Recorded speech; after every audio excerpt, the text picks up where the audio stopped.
everyone.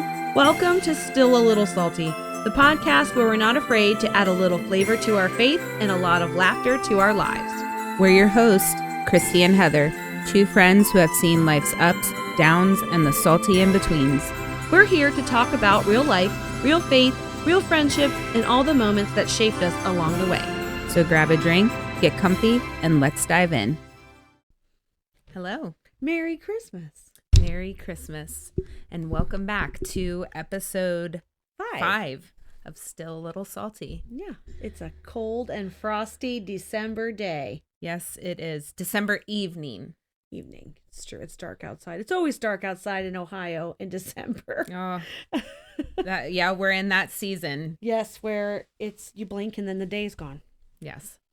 And like when you go shopping and you think you come out of a store and you think, oh my gosh, it's like the middle of the night. Got to be closing soon. And then you look and it's like 6:14. Yeah, that's crazy. And we haven't even reached the longest day of the shortest night, day of the year. So, well, friends, this episode is near and dear. And it's one that I think is fitting for this time of year. For those who specifically have experienced loss when it comes to, for us, parent, but it could be any form of loss, parent, a child, a grandparent, an aunt and an uncle, but navigating the holidays while you're also navigating loss. And that loss for us is 5 years for our moms, but it still feels like yesterday when the holidays come around. Yeah. For me, it's 24 years of my dad, but it still feels like yesterday when the holidays come around. And so, learning how to navigate that while also giving yourself grace in that season.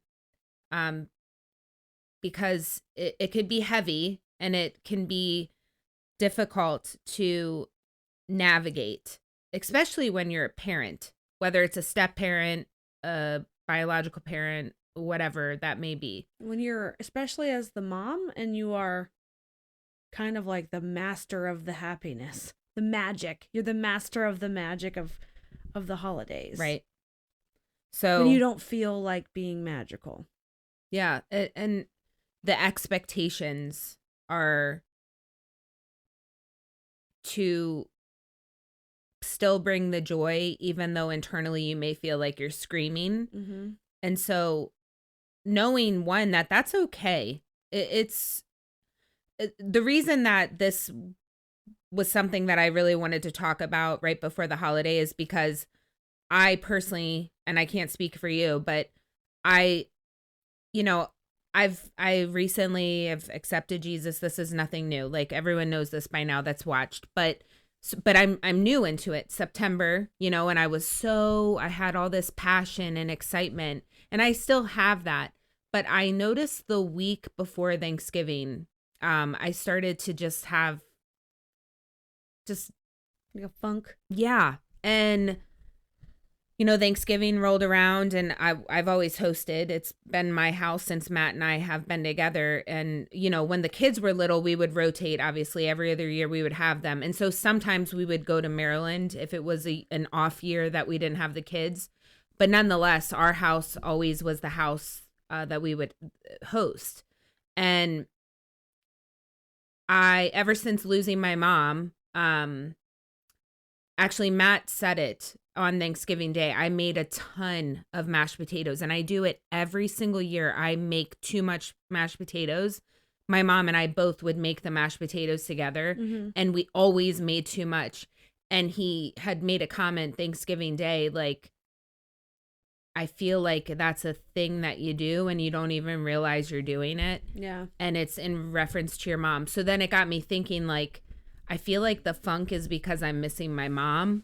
I have photos down in the dining room table of 2 different holidays that we were at that table or a table in that room celebrating the holiday. And then I noticed too, like, I feel like the holidays, there's not as many people around the table. And so it was something that I really wanted to talk about, especially because I personally know several people actually that have lost a parent this year, um, and have had to unfortunately join the club of losing a parent. It's the worst. It's awful. And it doesn't, so all that to say, I'm 5 years into it, you're 5 years into it, but it's still, The first year was terrible. You know, and I feel the funk too because my mom died right before Halloween. So Halloween has its own bummer yeah. about it. And that first year she died, I hosted Thanksgiving for we had just moved into our new house and mom had just died. I mean, it had been less than a month, just about a month. And I asked everybody if they would come have Thanksgiving at my new house. And I tried, you know, it was busy in there. My house is little. There was a lot of people. We were doing all kinds of stuff. And I sat a pan of something on the stove from the oven. And in my like fluster, I turned around and barehanded that thing, 2 hands on the handles, and burnt the crap out of myself. And just had a breakdown. Like I just started bawling. Not because my hands were burnt. It was just like I wanted my mom so badly in that moment. And I was trying to ignore the pain like so hard that that was just like the tipping point. Like double burning my hands was just like, how the heck am I supposed to continue on in my life when I can't even do this? Yeah. She's not here to help me. You know, she's not here to help me at all. And that was like the tipping point for me when I realized like I have to figure out how to live without her. And it's hard. It is hard. It's, and you and your mom had a different even relationship than mine and my mom and I had. But there's I actually said it today to someone. It's like a string gets severed the moment that that person leaves. And it's an emptiness that is hard to explain, but it's easily felt. Yeah. And same, Thanksgiving, the year 2020, when mom died and your mom died, mine was May, so beginning of the year. But that first Thanksgiving, I actually didn't do shit. Sorry, whoop beep. I didn't do anything. We still hosted, but I was like, I can't do it. I don't want to be in that kitchen, boiling the potatoes to get them prepared. Like I just didn't have it in me. And I remember, vaguely remember, I'll be honest, I don't even fully remember that holiday, but I do remember seeing everyone around the table and I kind of panicked. I don't know what it is about the table for me. I think it's because we would take photos at the table. I would set up the camera. Oh, so I mean it's a loaded location. Like yeah, so yeah. I remember we went to go sit down to have dinner and I panicked and I went into my bedroom and I sat on the floor of the bathroom and I just bawled my eyes out. And then I got up, I went and ate and went on about life. Like, yeah. You know, like you have to keep going, but man, when that like tidal wave comes over you, it just knocks you down. Yes. And you gotta, I feel like what happens sometimes is people just can't get back up. And I've seen it happen, you know. It's sad. And you just hope that somebody can help them. Well, and I hope that we can help you. We get can back up. We can help you. That's what the Lord is for. Yes, because God is present not just in celebration, but also in sorrow. And it took me 5 years to realize that. And you started getting back into your Christian faith around the time that mom died, I mean, right? it was her death that kind of led me to renewing a renewal, because I mean, selfishly, I was like, if my mom's in heaven, I'm going to be there. You know, that's kind of was like What started the it? catalyst. Okay. You know, and because she told my aunt she knew she was going to heaven when she died, and like right before she died. So I know she's there waiting for me. And I was like, I got to make sure I'm there. Whatever that means. And, you know, and I knew what it meant. And it just, like, it had fallen away. And she's not the only person I've ever lost. My grandma, she passed away in 2010. And that was a gut punch. I loved her so much. You know what I mean? It was unreal. I lost a baby. And, you know, that's all those things just compounded, I think. And then the final straw of like, I have to get my life back was when she died. And I had little kids, and the pain of like her not being there for them. It's still the hardest thing. Yeah. But I'm glad that you were able to find your faith and start navigating that early on. And you have emotions right now. Well, like, yeah, it doesn't take away the emotions. I still cry about her. Yeah, it doesn't take away the emotions just because you find your relationship with God and Jesus either again or find it newly. I'm newly. You're walking in it in the last 5 years, and I'm walking in it in the last 3 months. But it doesn't diminish the pain, especially around seasons of holidays. Yeah, where it's a time to gather with family. Yeah, and my mom's birthday is in December, and like, so it's just like all of it is crammed into one. and it's overwhelming, and I'm sure there are thousands of people, millions of people who feel the same way around the holidays. Oh, yes. You know, do you ever like sit at Christmas time and just wish you were 12 yes. again?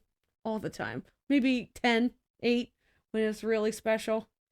And you sit down with your mom and dad and open your gifts and whatever you do, whatever your childhood had. But man, you always wish you could just one more time. Yes. Yeah. And we had not much, but for anyone who's watching this with kids around, how about you not have the kids for this episode? Because what I'm about to say could be a spoiler for the big man who brings the gifts. So please take this time now to maybe just put headphones in and not have your child listen. And I'm saying that because I know that sometimes my sister has Hunter sit and watch his TT on the TV. Yeah. So take the time now, if you're listening to this with children, to not listen to this with children who are still believers. So all that to say, no kids. Okay. So I caught my mom being Santa one year. So my magical aspect of Christmas, I think, was probably on the shorter side because I caught her. Yeah. But I was a sneaky little child that needed to know everything that was happening. But all that to say, one of the traditions that we would do is, and I don't, maybe you do this too once you hear, but we would open one gift the night before Christmas. We never did that, but I remember like hearing that other families did that. And I was like, why can't we do that? But I don't even know why we did it. We always had a party on New Year's Eve, and it was everybody in my family, like my mom's family, my grandparents and my aunts and uncles and my cousins would all come to our house on Christmas Eve. And then and then we used to go to grandma's house on Christmas Day. Okay. Because my dad's family lived far away. Okay. So we only had my mom's family to be around. And there would be some gift opening on Christmas Eve if somebody wasn't going to be there. Okay. But it was never like everybody got to open one gift the night before. We did that. But at our house growing up and now, we have our own, like, Santa doesn't wrap gifts. Okay. His are naked. Okay. And he only brings like one. Okay. Yeah. And and he fills the stocking. Okay. And I can tell you that first year, it's probably a blessing that my kids were so little because, man, I did not have the energy or the heart to be that good of a Santa. And I did, like, I remember just being there on Christmas Eve, just sad and knowing I had to, like, put out all the stuff and fill, because nothing is under our tree until the morning, Christmas morning. It's empty. Unless there's, like, something the kids bought for somebody else. I was like, we go did put that it under too the tree. when Landon But like it was little. yeah, when I was growing up, like you went to bed on Christmas Eve and there was nothing under the tree and you woke up and it was like, like yes, cow. Yes. That's how it is. I think that's super cool. And then my kids understand that not all of the gifts come from Santa. I mean, that's part of We did the same too. We would do, I think, 1 or 2 was Santa. Yeah, like when growing up, and I've just like I didn't really give Bren a choice because I'm the Christmas magic maker. I get to decide the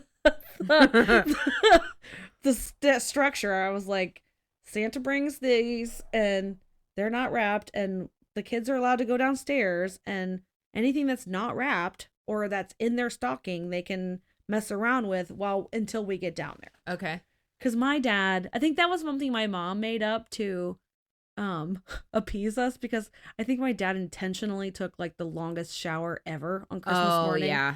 And then it was like, oh, let me make my coffee. And he would like mosey on over and make some coffee, and then eventually come and sit down and be like, okay, now we can open presents. So I think she like let us do that so that we weren't just like whining the whole time. Yeah. So we kind of have the same tradition. So you took that tradition on as an adult. Yeah. Yeah. And I did that before she died, but now it's heavier now. Yeah, well, and I think that one of the things that makes me feel better is that she did that special stuff for me, and me doing it for my kids is like my own personal tribute to her. I don't need to tell everybody that, but like I feel proud that I can, like, I got it from her. Yeah. Like she's the owner of that tradition, you know, for me. And it just keeps me connected to her. Because it's really easy to get bogged down with the sadness and just say, I'm just going to ignore it. I'm going to go hide in the bathroom. I'm not celebrating Christmas this year. I'm just going to pretend it's not happening. Like, that might work for some people, but for me, I feel like she loved Christmas. So I want to love Christmas because I love her, And it's valid. It's all valid. Mm-hmm. And you take it in that way, and that's how you're honoring her while also still shedding tears. You're shedding tears sitting here talking about it. My holidays were always so different. It depended on what kind of season we got with mom, or if we were with our grandma at that point. And then, to be honest, it kind of was the same as I became an adult and became a mom, because every other year Landon would go to the other house. So like our holidays look different every year. Right. But for me, it was having the fullness in the house. It was full. It was a full house, a lot of noise, a lot of chatter, a lot of prepping and cooking. And so that has been the heaviest part for me. Like, and I've gotten better throughout the years. Like this year at Thanksgiving, I felt more joy than I had in previous years. And I will put that in, I will put thanks to that from the aspect that I've recently found my faith, and I know what is after this, and I believe it with all of me, and I believe that I will see my mom there. But I still felt just heavy, like, and I couldn't understand it until I started really sitting in it and thinking about it. And then I went to Maryland this past weekend, and it was my dad's birthday, 12/12, and Matt and I went to go see his grave on his birthday, unintentional. Like, I didn't even intend to go visit it on his, what would have been his 60th birthday. And even there at the grave, I'm looking around and I'm seeing all the Christmas decorations of other family members that are going to visit their loved ones' graves. And I'm looking at my dad's headstone and I'm reading it, and it hit me and I'm like, oh my gosh, it's his 60th birthday today. Well, the 12th. And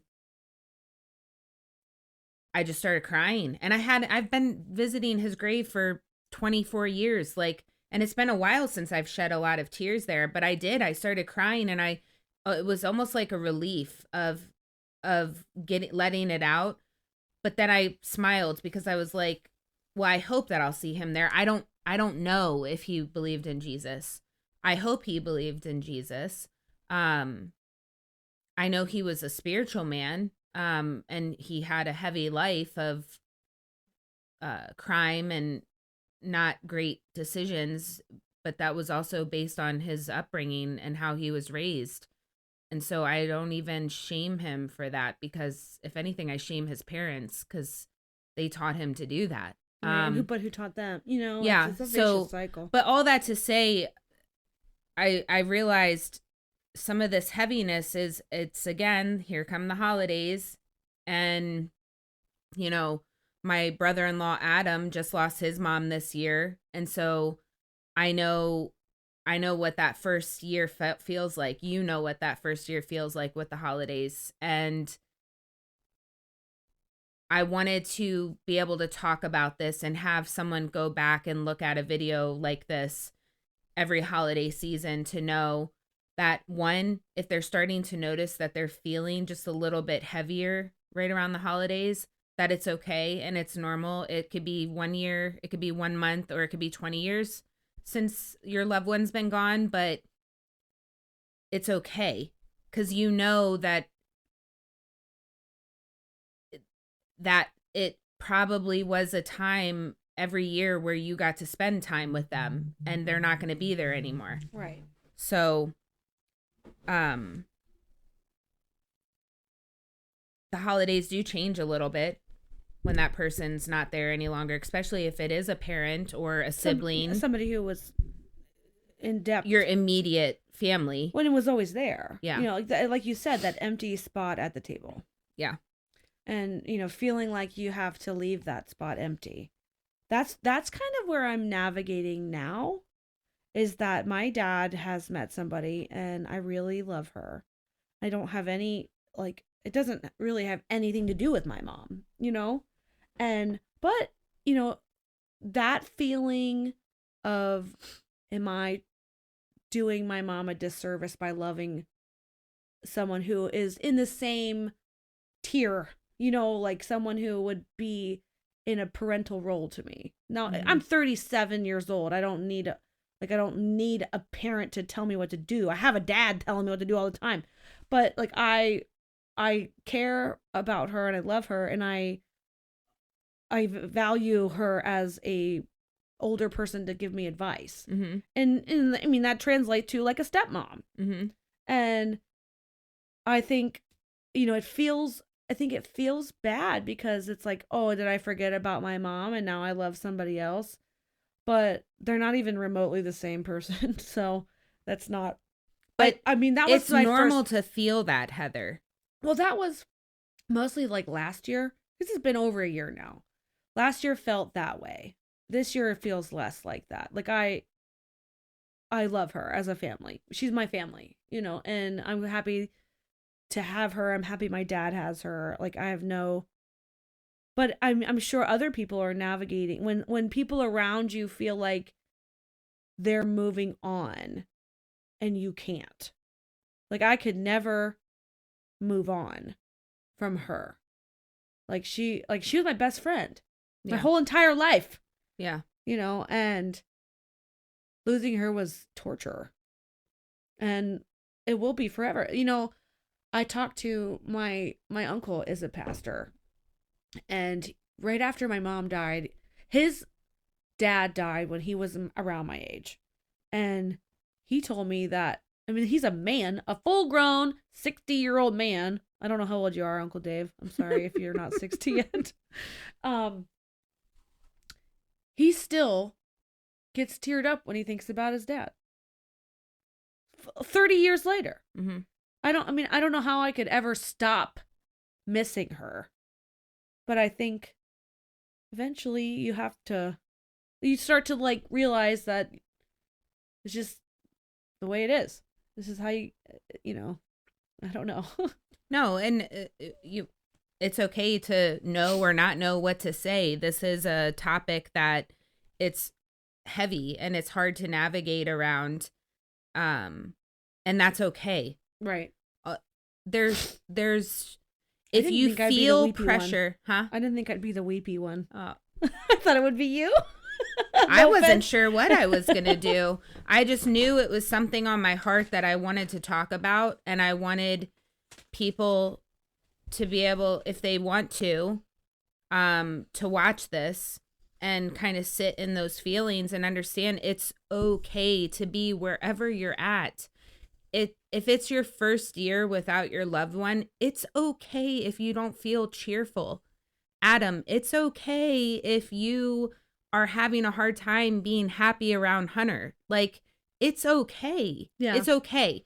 I do feel like there were times around me right when mom died that I felt pressured into not making other people sad was my thing. Yeah, well, it was almost like I felt pressured that there was a time limit on how long I was allowed to grieve. Mm-hmm.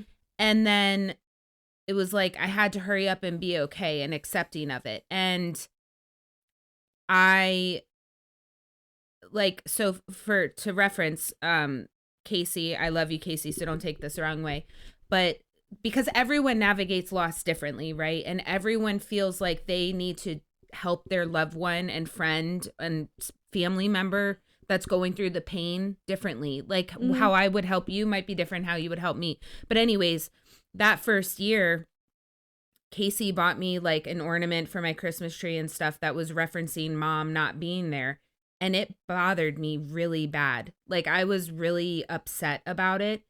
And shame on me because I actually never even really communicated that to her, and she's going to hear it now probably. And we're fine. Like, I know she's not going to be mad at me, but I was upset. I was like, I don't want any more reminders than I already have. Like the fact that my mom's not sitting at the damn table eating with us is the reminder. Like, I don't want the ornament. But now 5 years later, I look at the ornament fondly, actually, and I smile and I'm like, man, Casey loved me so much. I'm going to get emotional.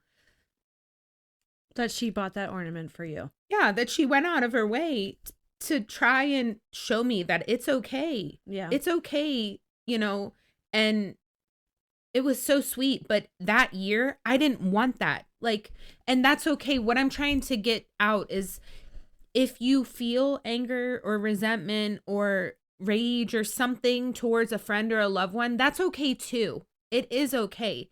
Now, should you just act on it and be an a-hole? No, that's not what I'm saying. But everyone has a different way that they navigate that loss and that heaviness of losing a loved one. And it's all okay. If you are cheerful the first year you lost your parent, that's okay too.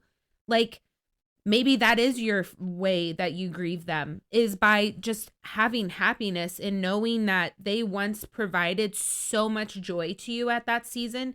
And in that season, you also want to continue feeling that joy. It's okay. But it's just, it could be heavy. It could be heavy. And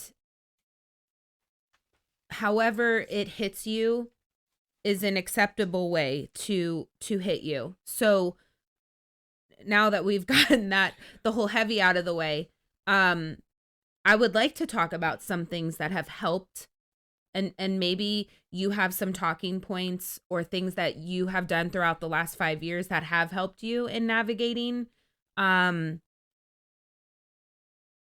holiday without mom. And I can also talk about things that have helped me, maybe to be a reference for anyone who's watching this and saying, oh, I should try that because I'm really feeling it right now and I don't want to blow a fuse. So yeah, specifically, I feel like the major, and this is not only a holiday thing, but, and I've done this the whole time, but I don't hesitate to talk about my mom. Mm-hmm. I will say, oh, my mom loved that. Or, oh my gosh, one time my mom and I did blah, blah, blah. Or, and I can see that sometimes people are like, oh no, is she going to be upset? Is she talking about her mom? Oh, I shouldn't have done that because it reminded her of her mom. But no, that's not the case. Like, my mom lived here on this earth, and I want people to remember her and know her, and even though she's not here now. And the only way I can do that is by speaking her name, is speaking about her. Like, pretend, like, pushing it down and saying, I don't want to talk about it. I don't want to talk about her. I don't want to be reminded of her.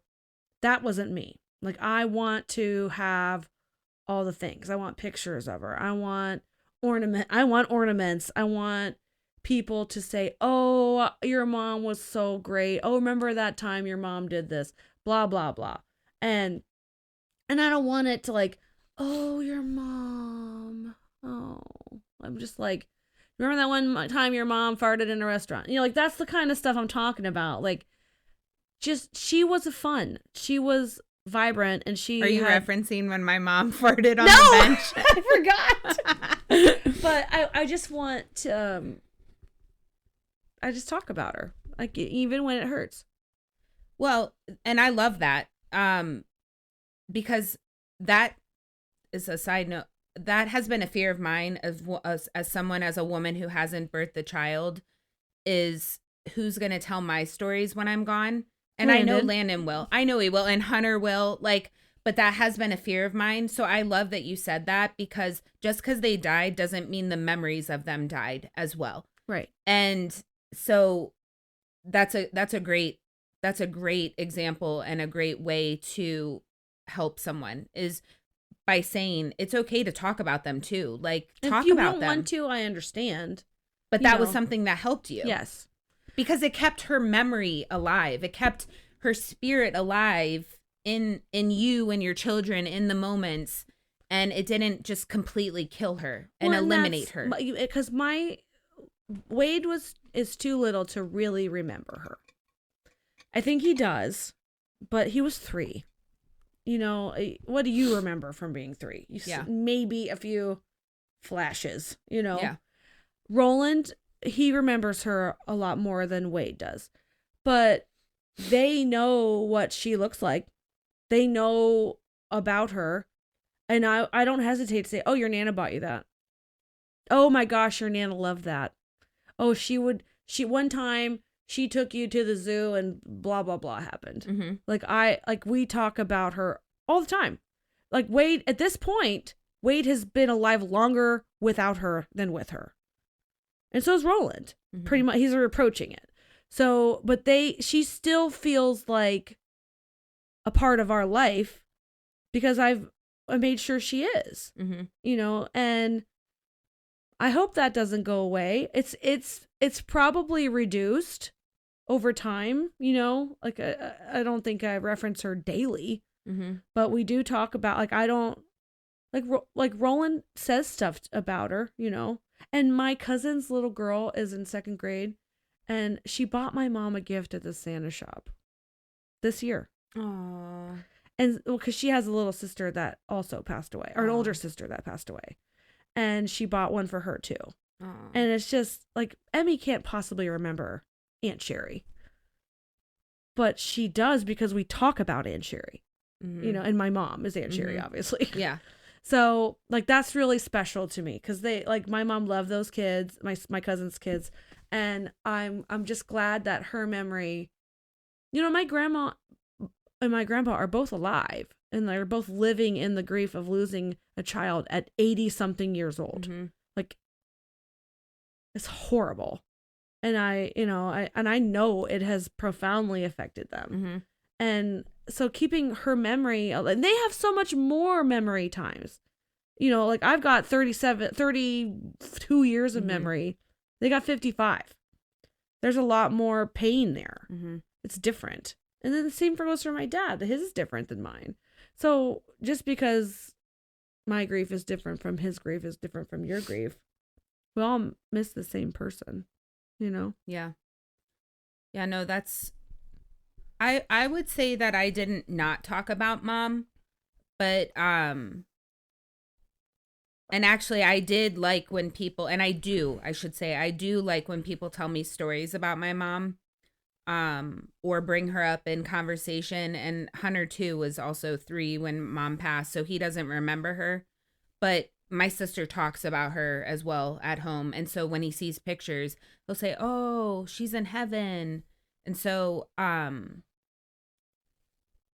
things that helped me navigate around the holidays is, one, communicating to my family, Matt and Landon, like, I feel a little off right now. I'm missing mom. Okay.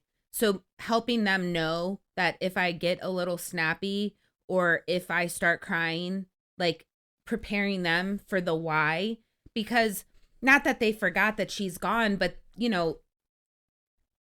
everyone around us, their lives go on and our lives go on too, but they were our parent. Yeah. And so what we feel isn't the same as what everyone around us is going to be feeling. So things that have helped me navigate the holidays is preparing my family. Like, if I seem a little off, this is why. I still, like, I'm not one of those people that like sets an empty seat for her. Like, I don't do that kind of stuff or anything, but if someone wants to do that, that's acceptable too. But I am a firm believer in feeling the feelings and the emotions and not pushing them down, because I think that when you do push them down, you're only creating an atomic bomb later on that's going to go off, and it might take you out, not dead, like take you out, but it could take you out to a point where it's really hard to pull yourself out of the weeds of it. So feel those emotions and sit in those emotions for a little bit. That's okay. And then get up, brush yourself off, and keep going on about your day, because one, they would want you to do that. Like, they just because they're gone doesn't mean they want you to be gone too. Like, you still have a purpose here, and Right. you have a reason for being here still. And there's a reason that they're no longer here. Like, God just needed them sooner, and that's okay. But And that brings me what, sorry, I didn't want to cut no, off your go. sentence. Like, I think a lot of people, I know a lot of people struggle when it comes to terms of faith with why. Why did my child die? Why did you take my mom from me? Why would you cause suffering? Why would God cause suffering? And that's a heavy part of this whole conversation, is that people could say, like, when you say God needed them sooner, I think a lot of people who who are struggling with faith say, why on earth would he need a little kid sooner? Mm-hmm. Why did he need to take my little niece?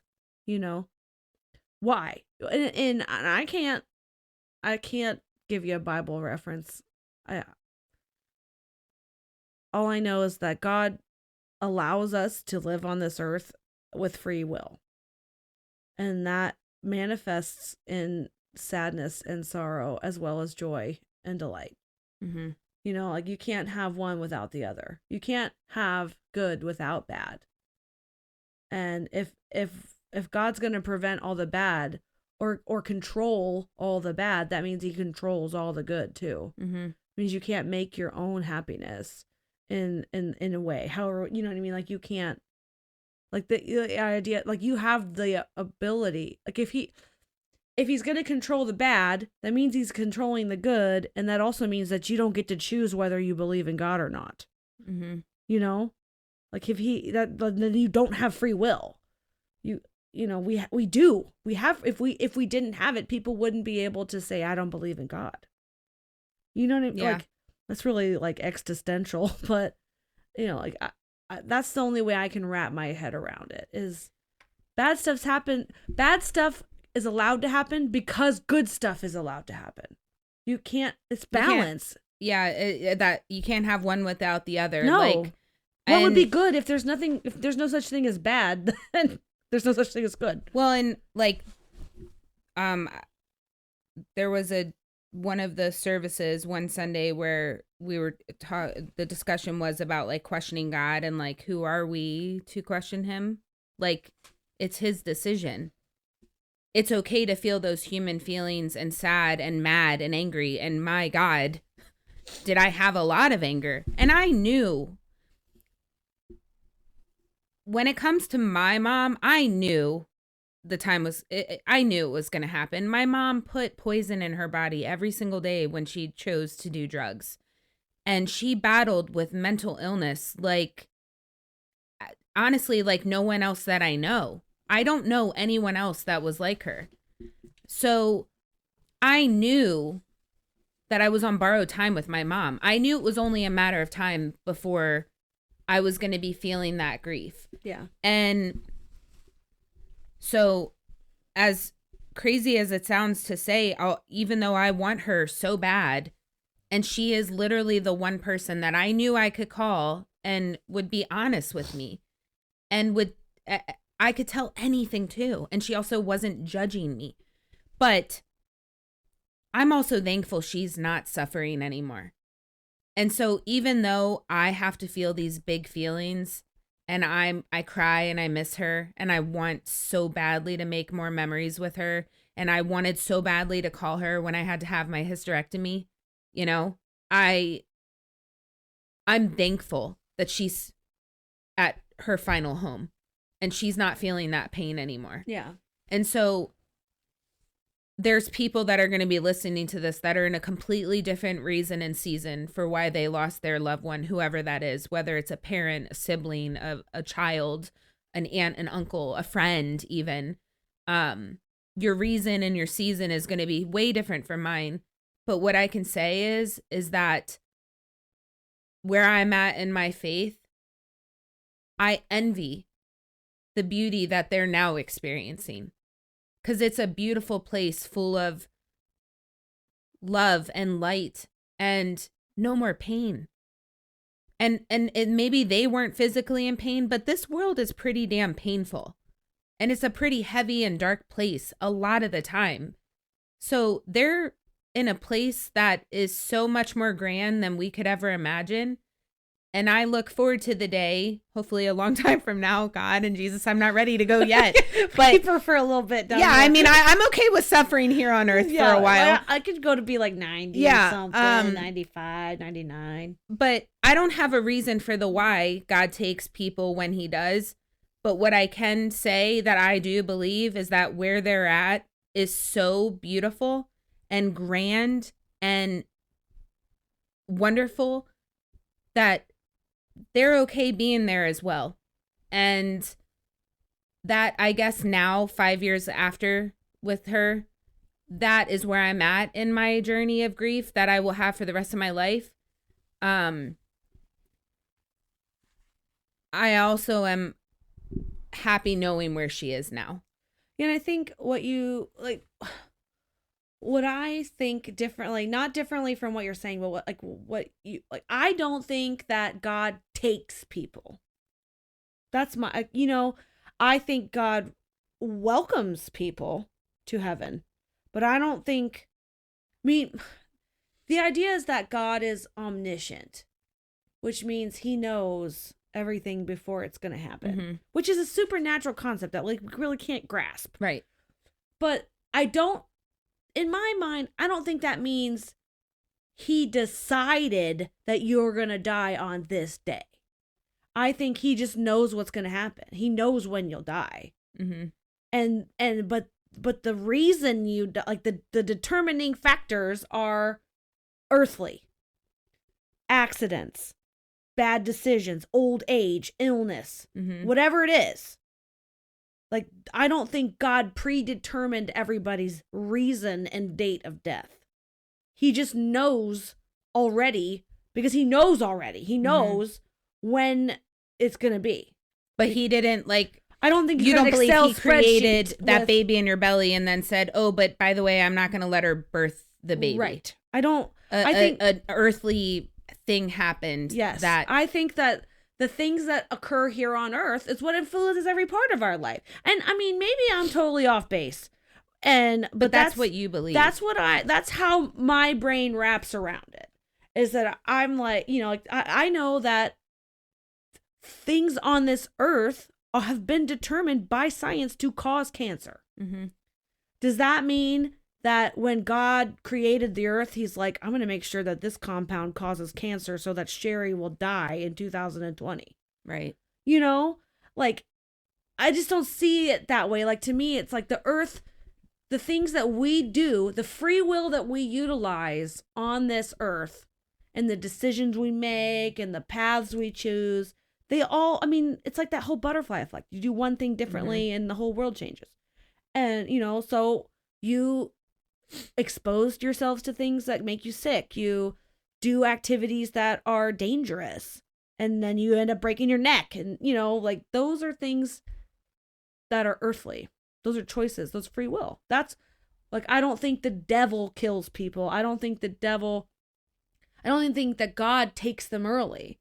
I think that life, like humanity happens, and God is there because we need him. Right. That's why you need him in your life to offset the depravity and the sadness that's on this earth. You're like, what if you have no God, then what is there to look forward to? Oh, that's a whole other that's topic. A whole yeah. other can of worms. But that's what. So that's what, to me, I think that makes me feel better in my grief, because I'm not thinking, why would God not let me have that baby? Why would God take my mom from me? I don't believe he took her from me. I don't believe he took your mom from you. Your mom made bad choices in that time, or had a bad experience, or had a bad thing happen to her, because she was on this earth and she was in a bad place. And that happened. And I don't think God wanted your mom to die that way, but he knew she would. Why would he want my mom to suffer cancer? Right. He wouldn't. He would rather nobody feel suffering and pain. I actually like the concept and way that you look at it, because I mean, I literally just said he wanted her home sooner, and that is true. Like, we do have free will to make the choices that we make, and sometimes those choices have unfortunate reaction and ending to them. And so I guess what I should rephrase that by, but she's back home with him now. Right. The idea is, like, no matter what happens to your physical body on earth, your spiritual home is waiting for you when you die. And that you got to be ready. You got to be ready to send it on up, Right. You have to, that's kind of that's the whole thing. That's the reason. Like, you can do all the things on this earth, all the traditions, all the Christmas, all the miracles, all the magicals, but the day you die and you leave this earth, there's only two choices. There's only two outcomes. And you got to be ready. You got to choose now. You can't choose then. Right. Sorry, guys. That went even deeper. So that's good. But to circle back on helping, ways to help our friends and loved ones that are watching this and are navigating newly or long-term navigation of loss and sorrow during the holidays. It's okay to also start new traditions. Yeah. It doesn't mean that you're eliminating your loved one from the old traditions. But if you have realized that the old traditions have continued to bring so much sorrow around the holidays, and you're ready to let go of that sorrow, it's also okay to start new traditions and saying, I love what those old memories and those old things meant to me, but it's time for me to start these new things to help me move on with my life, while also still remembering that loved one and still reflecting on what they meant to me in this season.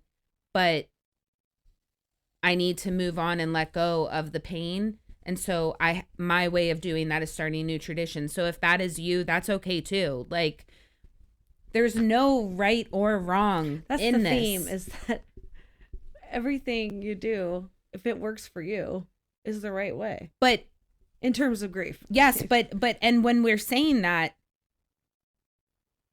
if someone questions you,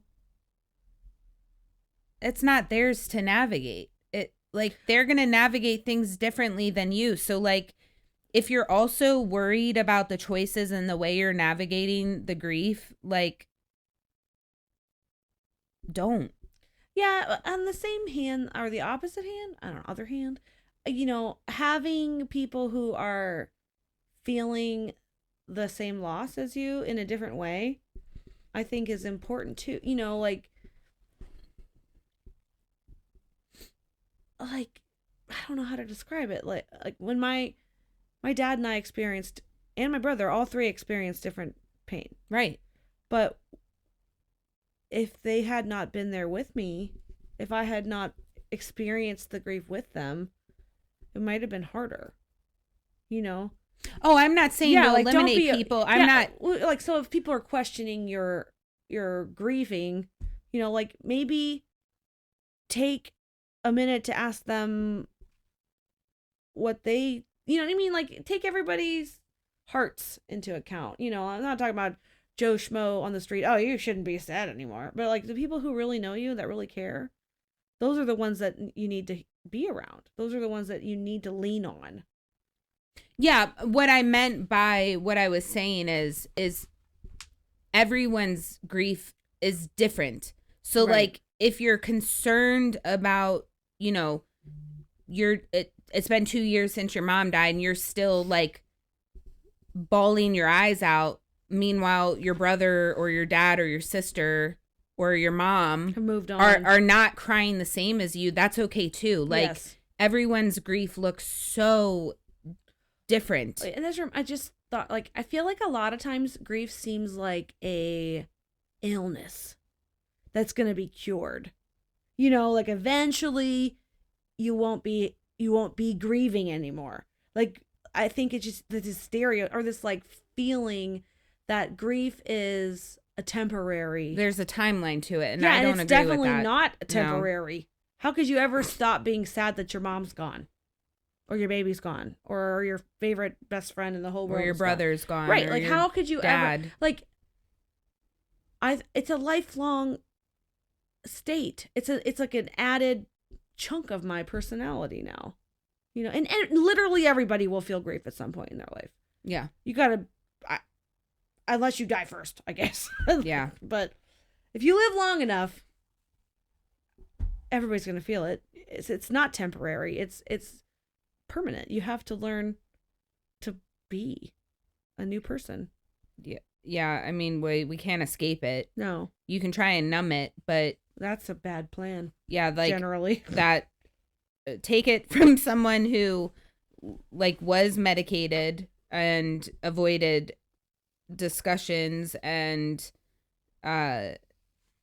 acknowledging the emotions and stuff. Like, I feel like it will eat away at your core and your character, and then it's going to take some time for you to rebuild back up to that person you once were. So you can't hide from it, you can't run away from it. And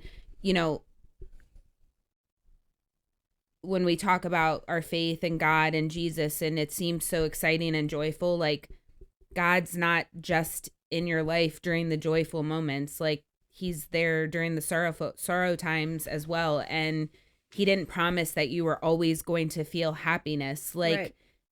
So I am a person that did this. I was so angry with him. Like, how dare you? Like, you took my dad at 12 when I was 12, and my mom now when I'm 31, and Like, what more are you going to take from me? How much more are you going to do this to me? Then my Stitch got sick with cancer a year later, and then I lost him, and that was my form of a baby. Like, I felt like it was boom, boom, boom, one thing after the other. My brother got back on drugs and still is on drugs. Like,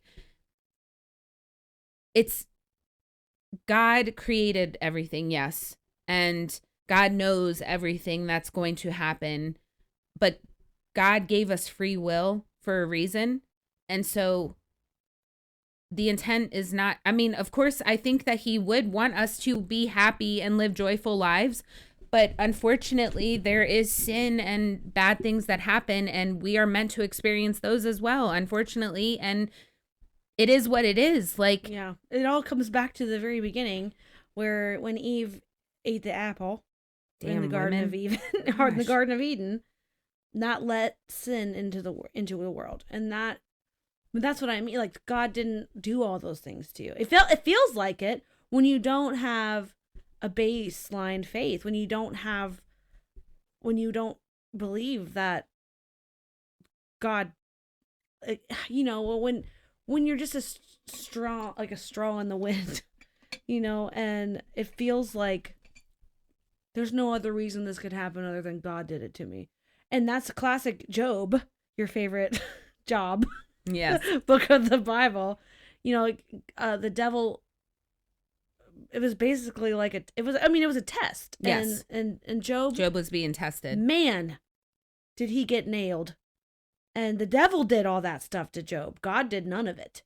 God gave the devil permission. He just said you can't kill him. Right. But I'm like, God didn't torture Job to prove to the devil himself. The devil, like, to me, it shows that that's where pain and suffering originates. It's from the devil, from sin. And the devil is sin. Yeah. That's some hardcore shit right there. Well, Beep. That's what this is meant for. So we love you. We know that the holidays can be a time of such joy and excitement, and especially if you have little kids, whether it's your kids or your friends or your sisters or cousins' kids, nieces and nephews. Kids can bring so much joy, but then you can also be internally battling so much pain because you're in a season of loss, or that season of loss is recirculating around the holidays because the holidays meant something with that loved one that's no longer here. And so it's okay to feel both pain and joy at the same time. It's also okay if you feel just pain and you're having a hard time finding the joy. I just ask you to stay here, find the beauty in your life. Look around you and look at the smile on your loved one's face and know that you will smile again too. And feel those feelings, but also try not to let them consume you. And I know it's easier said than done, because I do believe for the last 5 years that I did let a lot of my pain consume me more than I let the joy take over. And I had joyful moments. I mean, they're not fake photos on my social medias of the last 5 years of the moments that I felt happiness. But I will say that I was also more depressed than I was happy. Well, we don't take pictures of those days, generally. I mean, I have some. Well, right. But we don't want to remember those days generally. Yeah. But what you're like, that your ending there is, I think, perfect. And what I think, I don't know if this is the ending or not, but, I think the underlying point being, however you're manifesting your grief is natural and normal. But the best advice I can give you, and I feel like Christy would feel the same, is that finding peace and comfort in God and the scripture and the love that was given to us by the Lord and his son, Jesus, is the best way to handle your grief. It's not going to make it go away.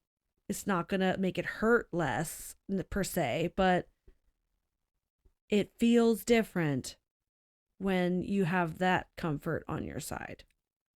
1,000%. And I wish that I would have found it sooner. Yeah. Because I think I would have saved myself from a heck of a lot of dark times. Because I'm sad and I miss my mom and I miss my dad terribly. I don't want to be a quote unquote an adult orphan. Right. Like, I don't want that. But now that I am saved and accepting of Jesus and God, and I read the Bible, I know what beauty lies ahead after this.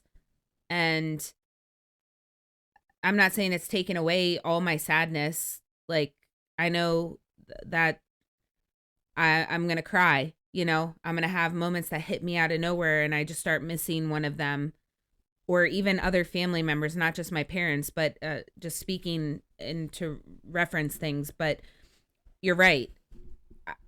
If you can find it in your heart to let Jesus and God in, it's going to make that pain just a little bit more bearable. I think it's the guaranteed knowledge that one day all that pain will be gone. Yeah. Which, like, if you're going to be cynical, I guess you're like, yeah, if you're dead in the dirt, you won't feel pain anyways. Sure. But wouldn't you rather hope for not just zero pain, but wonderful, like, glorious eternity? Yeah. It sounds way better than being worm dirt. Yeah. And feel free to leave comments on this episode, asking questions or private messaging us on either our Still a Little Salty page or even our personal pages. We don't have all the answers. We're not grief counselors. Yeah, but we grief experiencers, and we love you all. And if you want to talk to us, I'm okay. I'm happy to talk. But take this holiday season as it comes, however it comes, and know that it's okay wherever you're at with it. But try to see the beauty and the joy in the holiday season, because it is a time of family, whatever family you have left. And family doesn't just mean genetic family. Like, you're my family. Right. I mean, you're 1,000% my family. That's pretty good. 1,000%. I know. So take the time to sit in whatever those feelings are and talk to the people around you, talk to your loved ones, and know that it's okay if your days look like this, where it's like, oh, I'm really happy. Oh, I'm kind of sad today. It's okay. All of it's okay. And it does get better. Yeah, it really does get better. But it doesn't just go away. There's no magic pill. So if you're watching this and you're thinking the end of this episode, we're going to tell you the magic pill. For 10 easy payments of $19.99, we'll sell you this go away pain. So, would you mind if we did a prayer at the end instead of our Still Salty? I got one coming out of me. It's ready. Okay. You want to do it now? Yeah. Okay, let's do it. Dear Lord, we thank you for this podcast and these people that listen to us. And Christy and I are both grateful for the comfort we get from you. And we ask that our words could possibly help even just one person feel less pain and bring one person into your light and encourage someone to find their way. And we ask that you bless them and you help them find their way to whatever place is appropriate to them. And thank you again for all the blessings and all the people in our lives. In your name, amen. Amen. And Merry Christmas. Merry Christmas. A little salt on your Christmas cookies. Thanks for joining us on this episode of Still a Little Salty. We hope you enjoyed hanging out. Don't forget to like and subscribe. Remember, it's okay to be a work in progress. We're all just trying to be the salt, adding goodness, truth, and a little bit of flavor along the way. We'll see you next time. Until then, stay salty.